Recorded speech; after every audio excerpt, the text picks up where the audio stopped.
ini beliau ada ke Indramayu juga misi kemanusiaan.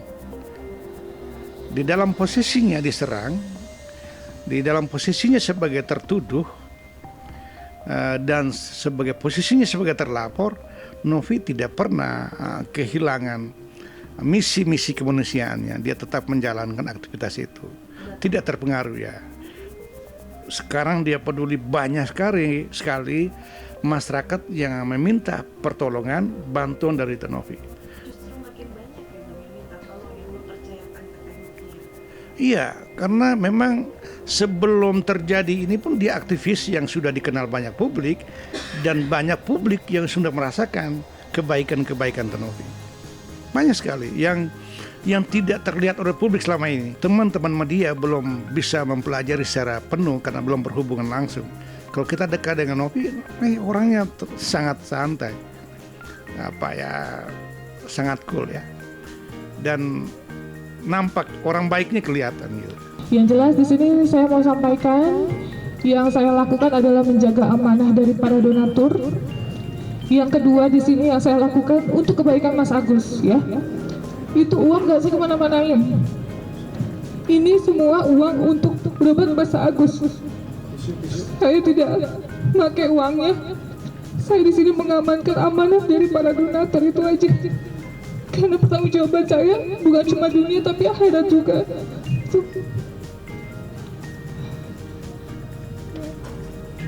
Iya, yayasan itu badan hukum, dan dia transparansinya melalui audit setiap setahun sekali.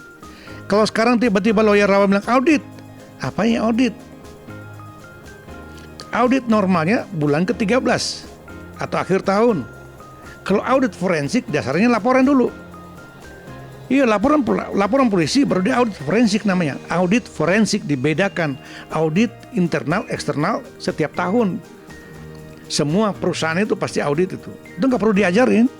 Novi juga mengerti gitu loh. Kalau misalnya akan ada pengauditan, bukan saya menantang tapi saya siap. Saya menjalankan SOP yang ada, dan ini juga saya sudah siapkan mutasi rekening saya pribadi gitu. Dan kalau mau minta rekening mutasi asisten saya atau orang yang bekerja sama saya siap untuk melakukan hal tersebut gitu, sesuai dengan apa yang mereka mintakan.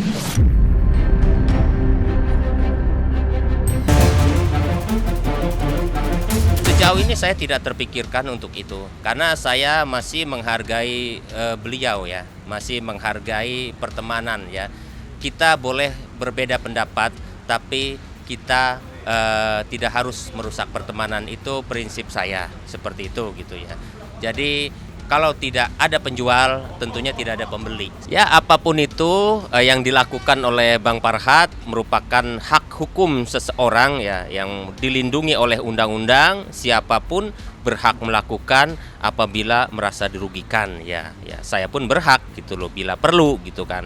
Jadi terkait lapor melapor ya silahkan aja ya, tentunya harus didasari dengan bukti-bukti yang jelas gitu, tidak hanya asal lapor yang timbulkan nanti kan jadi bumerang buat kliennya sendiri kan, seperti itu ya. Terkait dia mau melaporkan saya ya monggo aja gitu. Jadi ya saya gak mungkin kan melarang dia buat untuk tidak laporan. Janudin pasti kita laporin. Janudin, kau jangan macam-macam, jangan harang-harang, kamu jebak orang. Kamu bilang Farhad itu pidana ini mahal biayanya, saya maunya begini.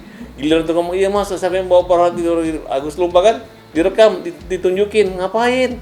Itu hanya mempersulit, membuat Agus hari ini mau bunuh diri yang ke-17 kali. Gara-gara Zainuddin. Agus hari ini mau bunuh diri yang ke-17 kali. Gara-gara Zainuddin.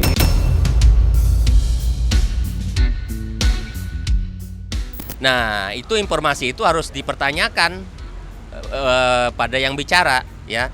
Karena menurut saya tidak masuk logika ya. Saya aja nggak tahu. Ya enggak, yang selama ini ada di grup keluarganya gitu loh. Yang saya tahu memang beberapa kali dia sempat telepon dan sama seperti itu. Ada videonya juga sempat kita share. Jadi hal seperti itu, depresi jangan dikonotasikan karena ulah satu orang gitu loh. Seperti itu gitu loh. Kayak memang dia dalam tekanan, bully-bullyan tuh banyak gitu loh. Jadi jangan dipersepsikan itu karena Zainuddin karena apa, itulah gitu loh. Nah itu perlu dipertanyakan, jangan sampai 17 kali bunuh diri itu merupakan informasi yang sesat gitu loh. Itu harus dipertanggungjawabkan itu, karena bagaimanapun itu ditonton masyarakat gitu. Kalau menurut saya itu tidak benar. Dan kalau kita membantu orang muta, ya betul-betul membantu, tulus gitu. Jangan menyerang, giliran nggak dipakai lagi. Tidak pernah kita mencabut kuasa semua itu. Agus tidak pernah. Kalau mereka tanyakan, mereka punya klien, mana surat kuasamu? Surat kuasamu di mana? Bernaung di kantor Farhad Abbas. Dan mana surat pemecatan? Ini nggak pernah dipecat. Hanya mengundurkan diri aja. Nanti kita laporin baru KO. Ya. Jangan merasa oke tapi ternyata KO. Ya. Walaupun Farhad kalian bilang no, tapi kita balik jadi on. Saya jujur, saya belum pernah melihat video saya yang menyerang Bang Farhad ya. Justru saya yang justru telah diserang ya, bilang jahat ya seperti itu, dan pengkhianat kan. Pengkhianat itu kan logikanya saya meninggalkan Agus pindah ke sebelah kan, dan saya tidak kemana-mana ya. Bahkan ada di IG-nya juga statusnya apa, Sultan Bojingan ya, maksudnya mungkin bajingan atau apa gitu, dan banyak gitu secara diserang secara pribadi, tapi saya tidak membalas itu gitu loh. Jadi saya amini aja, saya kumpulannya, saya syukuri saja, saya kembalikan ke yang atas, nanti infonya di atas seperti apa akan saya laksanakan.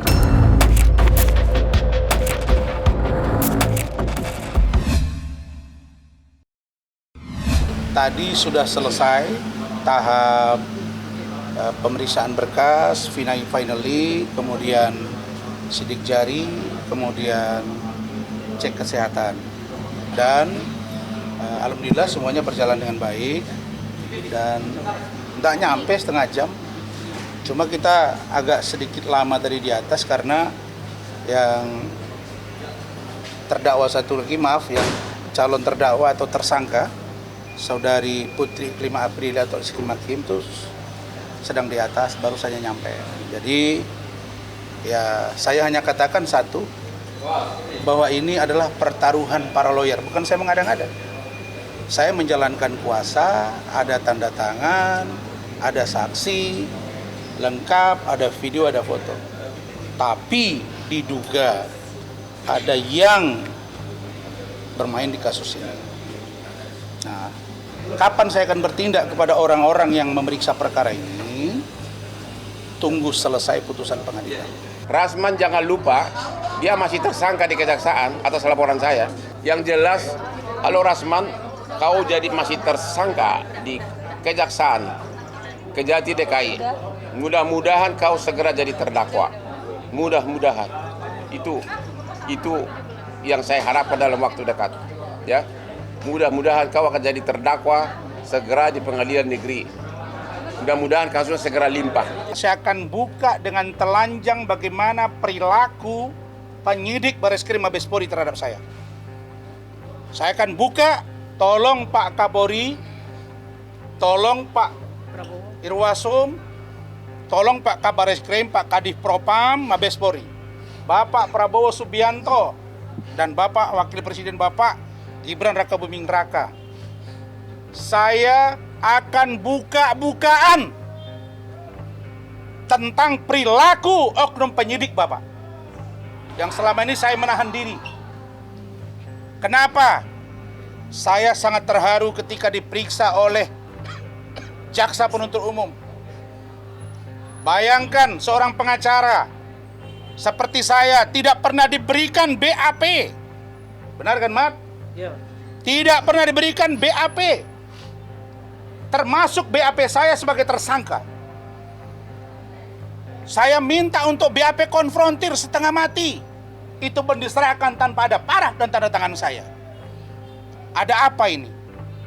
Ingat, kalian penyidik. Saya akan kejar kalian. Karena pertaruhan saya hidup mati untuk hukum, dan saya tidak takut, dan saya akan kejar, akan buka sebuka-bukanya.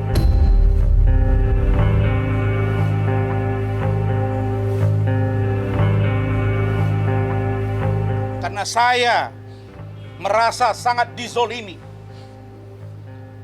Bayangkan Saya meminta dihadirkan saksi yang meringankan, tidak pernah diperiksa. Naik sidik juga tidak diperiksa yang meringankan. Setelah gelar perkara khusus yang kami ajukan lewat pimpinan kami dari Pradi Bersatu, Pak Lecumanan, Pak Boy Kanu, Pak Ade Dermawan, Pak Tobi dan teman-teman yang lain, bersama Bu Ida dan Rahmat dan kawan-kawan yang lain. Barulah ada pemeriksaan saksi ahli dari saya. Baru diperiksai semuanya. Ternyata barang buktinya banyak yang diduga tidak sesuai. Jadi di dalam pikiran saya, yang membuat masalah ini adalah ada dugaan 2 orang. Yang satu mengaku ketika melapor ke saya dan buat preskon tidak mengenal dia sebagai asprinya. Mengatakan cemburu, anak mangga besar, punya anak janda 1 ditinggalkan di rumah tetangga. Tapi belakangan mengaku mereka pacaran. Yang satu lagi mengaku kepada saya bahwa dia mengatakan dia dilecehkan. Lalu kemudian belakangan bilang tidak ada pelecehan, tidak ada tanda tangan. Padahal ada saksi yang menyatakan itu. Ada Kementerian PPA yang sudah diperiksa. Pak, saya tidak mau berpolemik di kepolisian. Saya tidak mau ribut di kepolisian. Karena di dalam polisi pun banyak orang baik. Laporan terhadap saya, dugaan ijazah palsu selesai. Laporan dengan dugaan pidana pencemaran nama baik, maaf, dalam urusan penipuan penggelapan sudah selesai. Yang satu ini, Pak Kapolri, Pak Presiden, Pak Wakil Presiden, Pak Propam, Cybercrime Mabes Polri yang dipimpin oleh saudari inisial DH, tolong dievaluasi dan dikoreksi.